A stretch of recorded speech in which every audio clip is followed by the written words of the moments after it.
So it's been an awkwardly long period of time since the last time I recorded one of these things. 2016 just kicked my ass in a lot of ways. So in mid-2016, I moved my family across the country from the Bay Area to Austin, Texas, but I kept my job in San Francisco. And so I was commuting back and forth every other week, which just kind of started to grate on me after a while. My wife was adjusting to be a stay-at-home mom, and the plan was that she was going to be a stay-at-home mom for the foreseeable future, but it just wasn't something that we were able to make work out financially. So after a while, she started looking for some jobs, which was just a really tough thing to adjust to. Because it was very different from what we thought our lives would be like when we moved to Austin. So fast forward a little bit, Monica actually did land a pretty good job here in Austin, and I actually ended up transitioning jobs as well. I took a role with a company based here out of Austin that has its headquarters in San Francisco, so I still travel to San Francisco every now and then, but it's not every other week like it used to be. So it's been about a year since Monica re-entered the workforce and since I took my new job.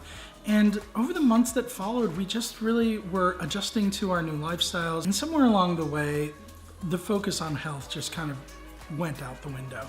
Now, I've tried to get back into the swing of things more than a couple of times. Every time I did, it just seemed like I had some kind of emotional baggage kind of holding me back. I had made some really unhealthy associations between happiness and food and stress release and food. And I think over time it created this really awful dependency that just kind of made my health go into this downward spiral. But it wasn't until recently that I realized that there are actually some fundamental things that we are taught that is completely wrong in the way that we're taught about nutrition. So it started with me watching this documentary called Fed Up. And one of the points that that documentary drove home was just how processed our food has become and how sugar is in everything and how sugar can be addictive and just wrecks our metabolism. And that was kind of my foot in the door to researching some things that would ultimately lead me to the doorstep of the ketogenic diet. And so, I decided to give the ketogenic diet a try.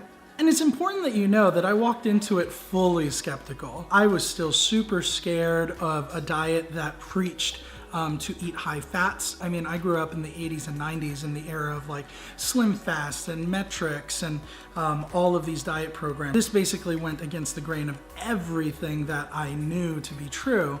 But I decided that, hey, everything else I've tried didn't work.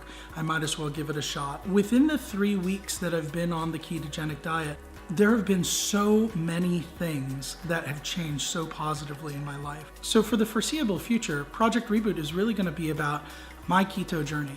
And it's so exciting because for the first time in forever, my entire family is on board with me as well. So I'm just looking forward to sharing with you guys the story of what our journey looks like, because it's been a great journey so far, and I have a feeling that it's only going to get better.